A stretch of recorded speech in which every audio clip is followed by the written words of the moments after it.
કાકાબા બધાને રામ રામ. હું આવી ગયો તમારી સામે મુકેશ પરમાર ખબર લઈને. જેવી રીતે વાત કરી કે આજ અને કે ફૂલવાળી પાર્ટીની જે પ્રત્યાશી તેને આજ નામાંકન ભર્યું એની હાથે મોહન યાદવ અને કે મુખ્યમંત્રી મધ્યપ્રદેશનો તેઓ બી આજ આવેલો.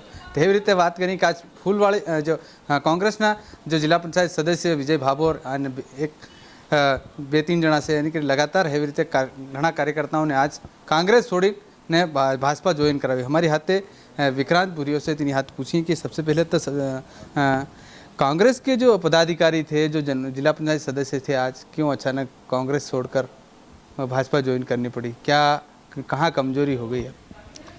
देखिए, मैं तो हर बार अपने भाषण में भी ये चीज़ बोलता हूँ कि जो बिकाऊ है वो बिकेगा, और जो गए बिकाऊ चले गए, टिकाऊ यहाँ बचे हैं. और हमारी पार्टी को ऐसे ही लोग चाहिए जो विचारधारा से मजबूत हैं, सत्ता के सामने घुटने नहीं टेकें. लोगों की जो लड़ाई लड़ती है, जिस चीज़ की लड़ाई लड़ रहे थे, बीजेपी के खिलाफ लड़ाई लड़ रहे थे, अब बीजेपी की गोद में जाकर बैठ गए. और सबसे बड़ी बात यह है कि आज जो लड़ाई है, आज व्यक्ति की लड़ाई नहीं है, आज संविधान बचाने की लड़ाई है. बीजेपी जिस तरह से संविधान को कुचलने का काम कर रही है, अधिकार खत्म कर रही है, पत्रकारों के अधिकार खत्म कर रही है, माफिया राज स्थापित कर रही है, डाकू राज स्थापित कर रही है, तो इस चीज़ के तो विरुद्ध खड़ा होना चाहिए था ना, अगर सही में जनता के लिए सोचते. और सबसे दुख की बात यह है कि आज देश को लड़ने वाले लोग चाहिए, भिड़ने वाले लोग चाहिए, जो साठ गांठ कर ले, ऐसे लोग नहीं चाहिए. और हम लोग जो लड़ाई लड़ रहे हैं पूरे दमखम से लड़ रहे हैं. जो बीजेपी की जो लड़ाई है वो पूरे माफिया गैंग लड़ रही है. आप देखो, बीजेपी प्रत्याशी के साथ जितने भी लोग हैं जो उनका प्रचार कर रहे हैं, सब कर रहे हैं, सब माफिया लोग हैं, सब बड़े बड़े धन्ना सेठ हैं, सबकी जेबें भरी हुई हैं. और कैसी जेबें भरी? जनता को लूट कर जेबें भरी हैं. और आज उन्हीं के साथ फ़ोटो खिंचवा कर बहुत खुश हो रहे हैं. तो ये उनका बहुत बड़ा नकारापन है. और हमारे साथ, जहाँ बीजेपी के साथ पूरे माफिया लोग लगे, हमारे साथ जनता है, हमारे साथ कार्यकर्ता है. और निश्चित तौर पर हमारी जीत होगी, क्योंकि सच की लड़ाई हम लड़ रहे हैं, जनता की लड़ाई लड़ रहे हैं.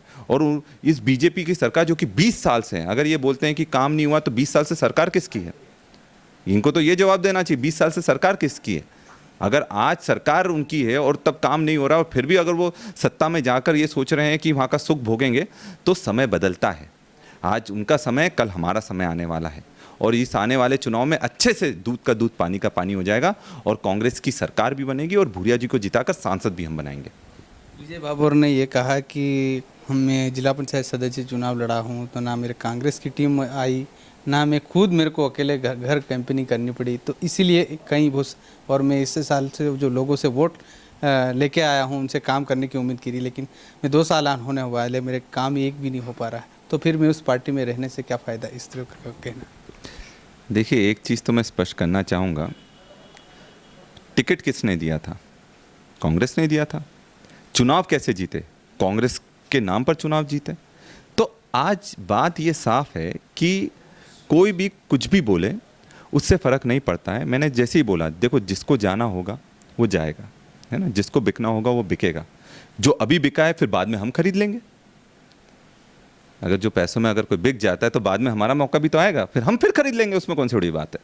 तो इसलिए हम अगर कोई धोखा देना चाहता है, तो अच्छी बात है कि वो सामने से लड़ाई लड़े, पार्टी में रहकर धोखा ना दे. तो हमारे लिए तो ये कहीं ना कहीं ये है कि पार्टी और मजबूत हो गई है, ताकि क्या है कि हमें पता लग गया कि हम कितने पानी में हैं या कहाँ कमज़ोरी है, उनको हम अभी सुधार लेंगे, और सुधार कर पार्टी और ज़्यादा मजबूत होगी. क्योंकि पार्टी में कार्यकर्ता पूरी ताकत से, जी जान से लगा हुआ है. आज विधायक हमारा है, कल हमारा सांसद भी होगा, सबके काम होंगे निश्चित तौर पर.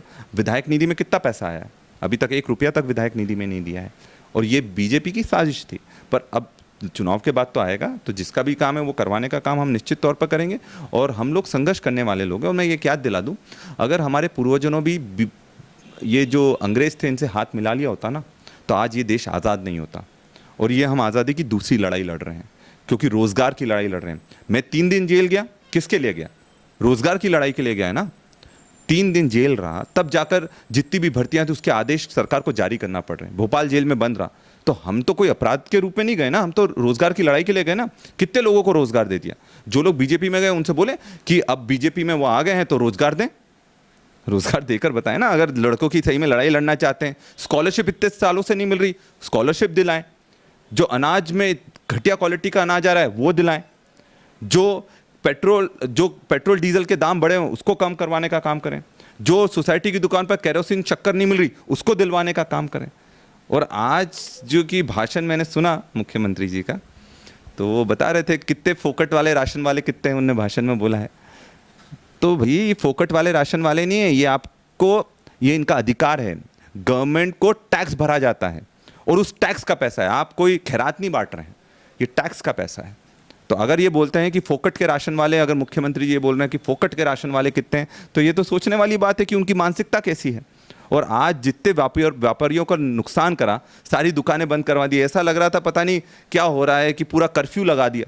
तो अभी शादियां चल रही हैं, उनकी कमाई का समय था, चांदी उनने महंगी कर दी, जो 60,000 की थी 90,000 रुपये किलो कर दी। इन चीज़ों पर बात होना चाहिए और मैं समझता हूं कि आने वाला समय जनता इनको बहुत ताकत से जवाब देने वाली है। कमरू ओजनार है जिन्होंने मंच से ये कहा कि हम कांग्रेस में थे, लेकिन उन्होंने कहा कि हमने कई गिट्टी खदानें बनाई, हमारे घरों से जो भुरिया जी और विक्रांत भुरिया के जो मकान बने हैं ये हमारी गिट्टी के मकान से बनी है, और इस तरह के हमको कहीं लालच दे के टिकट देंगे करके हमको बर्बाद कर दिया, इस तरह का उसने मंच से कहा। कमरू भाई बताएं कि उनके खदान पर रिकवरी कितनी निकली है? 20-30 करोड़ की रिकवरी निकली है मेरे ख्याल से। ये रिकवरी क्यों निकली है? तो बीजेपी में जाने का कारण सबको मालूम है, उन पर बीजेपी ने रिकवरी ठोक दी इसलिए बीजेपी में चले गए। तो ये तो जो अगर 2 नंबर का धंधा करेगा तो उसका नुकसान तो होगा ही ना। तो अगर बीजेपी, वही तो बोल रहे हैं, बीजेपी ईडी सीबीआई सबका दुरुपयोग कर कर, सबको डराने धमका कर लोगों को ले जरूर जा रही है, पर बीजेपी के कार्यकर्ता खुश नहीं है। उनकी मेहनत मारी जा रही है ना। आप ऐसा लग रहा है बीजेपी पूरे आयातित लोगों से बन गई है। जो बीजेपी के ओरिजिनल लोग थे वो तो पीछे हट गए और जितने भी आयातित लोग थे वो सामने आकर बैठ गए।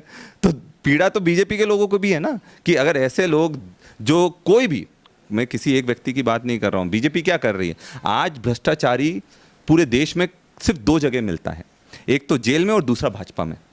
तीसरी जगह भ्रष्टाचारी नहीं मिलेंगे, इन दोनों जगह ही मिलेंगे, या तो जेल चला जाएगा या फिर बीजेपी में ज्वाइन कर जाएगा, और यही हो रहा है।